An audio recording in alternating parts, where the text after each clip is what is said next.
और चलिए बुलेटिन की शुरुआत बड़ी खबर के साथ, जहां आज जयराम कैबिनेट की एक और अहम बैठक होने वाली है। सुबह 10:30 बजे सचिवालय में ये अहम बैठक होगी। सीएम की घोषणाओं पर इस बैठक में मोहर लग सकती है। बैठक से पहले सीएम की एक प्रेस कॉन्फ्रेंस भी होगी। तो बड़ी खबर आपको बता रहे हैं कि आज राज्य सचिवालय में कैबिनेट की अहम बैठक होने वाली है।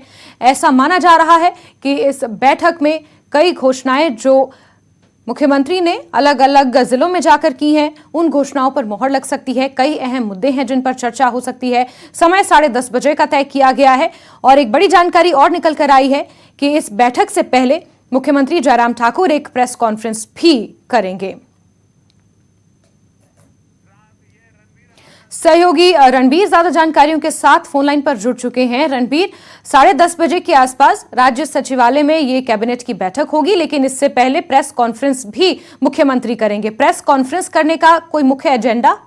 रणबीर जी हाँ, देखिए, प्रेस कॉन्फ्रेंस का एक मुख्य एजेंडा यही है कि जो पिछले कल जो केंद्रीय कैबिनेट ने हाटी समुदाय को जो है अनुसूचित जाति का दर्जा देने को मंजूरी दी है, तो उसी को लेकर आज मुख्यमंत्री जो है यहाँ पर केंद्र सरकार का आभार जताएंगे। और जो कैबिनेट बैठक रखी गई है उसमें भी जो पूरा मंत्रिमंडल है वो केंद्र सरकार का आभार जताएगी। यहाँ पर यही अभी बताया गया है कि इसी मुद्दे को लेकर मुख्यमंत्री जो है प्रेस कॉन्फ्रेंस करेंगे। थोड़ी देर ये प्रेस कॉन्फ्रेंस चलेगी, 20 से 25 मिनट ये जानकारी दी गई है। और उसके बाद ठीक 10:30 बजे जो है कैबिनेट की बैठक होगी।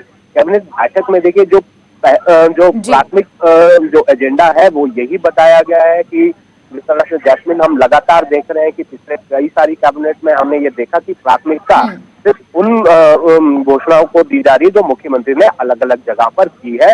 तो इस बार भी यही बताया गया है कि जो घोषणाएं मुख्यमंत्री ने की है उनको कैबिनेट जो है अपनी मंजूरी देगा, क्योंकि चुनावी साल भी है। और इसके अलावा ये बताया गया है कि करीब 50 से 55 के करीब जो एजेंडा आइटम है जिस पर कैबिनेट जो है चर्चा करेगी। और इसमें वही सारी जो घोषणाएं मुख्यमंत्री ने की है, जैसे किसी पीएचसी को सीएचसी में अपग्रेड करना है। रणबीर, क्योंकि 50 से 55 आइटम्स ऐसी हैं जिस पर इस बैठक में चर्चा होनी है। लेकिन रणबीर, एक बहुत बड़ा सवाल ये है ओपीएस का। तो क्या ये माना जाए कि जिस तरीके से कर्मचारी वर्ग नाराज है और अब उन्होंने आज से चारों संसदीय क्षेत्र में हल्ला बोलना शुरू कर दिया है, क्रमिक अनशन करना शुरू कर दिया है, तो क्या इस पर भी इस बैठक में चर्चा हो सकती है? क्योंकि कर्मचारी वर्ग खासा नाराज नजर आ रहा है इसको लेकर। जी हाँ, देखिए, जानकारी तो यही है क्योंकि अब चुनाव का समय जो है नजदीक है। एक बड़ी मांग जो है यहाँ पर सिरमौर क्षेत्र की अगर हम बात करें, हाटी समुदाय की थी। ये गले की फांस जो है भाजपा के लिए बनी हुई थी, लेकिन अब ओपीएस का एक जो बड़ा मसला है।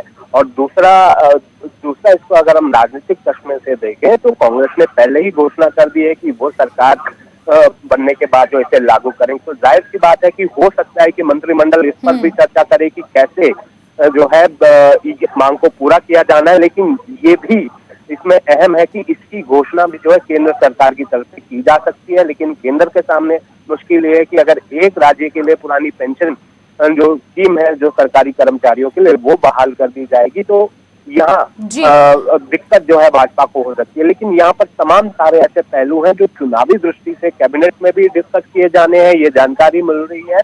और साथ ही साथ जो रूटीन के जो मसले होते हैं जो कैबिनेट में आते हैं कुछ सप्लीमेंट्री आइटम्स होती हैं। साथ ही रणबीर, एक चीज और आपसे समझना चाहेंगे, क्योंकि सिरमौर में जिस तरीके से हाटी समुदाय को लोगों को अनुसूचित जनजाति का दर्जा दिया गया है, उसमें उसको लेकर भी अगर आपसे हम ये चीज समझना चाहें कि वहां पर कौन कौन से ऐसे जिले हैं जहां पर ज्यादा मात्रा में हाटी समुदाय के लोग रहते हैं और उन्हें वहां पर इस चीज का लाभ मिलेगा, उन्हें इसका दर्जा दिया गया। मेरी जानकारी के मुताबिक शिलाई और रेणुका जी को समूचे तरीके से इसमें शामिल किया गया है। वहीं कुछ इलाके ऐसे हैं जहां का कुछ हिस्सा इसमें शामिल किया गया है। देखिए, मुख्य तौर पर जो सिरमौर जिला के जो 4 विधानसभा हल्के हैं, जिसमें रेणुका है, शिलाई है, पच्छाद और पांटा साहिब, करीब 50 से 55 साल पहले ये मांग उठी थी जब उत्तराखंड के जो इलाके थे जिन्हें एसटी का दर्जा किया गया था और गिरी नदी बांटती है उस क्षेत्र को।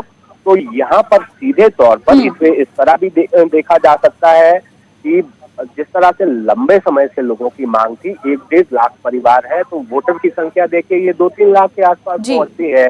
और रही बात क्षेत्र के डेवलपमेंट की बात, तो बिल्कुल। जाहिर सी बात है एसटी का दर्जा जब मिलता है तो ना केवल आरक्षण नौकरियों में मिलता है, डेवलपमेंट फंड अलग से मिलता है, बेहतर शिक्षा के अवसर जो है मिलते हैं हर स्थान पर बिल्कुल जो है जो रणबीर, एसटी का तो कुल दर्जा। मिलाकर हम ये कह सकते हैं कि जिस तरीके से यहाँ पर गिरिपार क्षेत्र के लोगों को ये अनुसूचित जनजाति का दर्जा मिला है, एक बड़ा दांव यहाँ पर सरकार ने चला है और इसी को लेकर आज प्रेस कॉन्फ्रेंस भी जिस तरीके से आपने जानकारी दी मुख्यमंत्री करेंगे और आभार व्यक्त करेंगे। इसके अलावा अहम बैठक है कैबिनेट की। रणबीर, नजर आप बना के रखिए, दोबारा जुड़ेंगे, जानकारियां लेंगे। फिलहाल के लिए शुक्रिया। वहीं सिरमौर के गिरिपार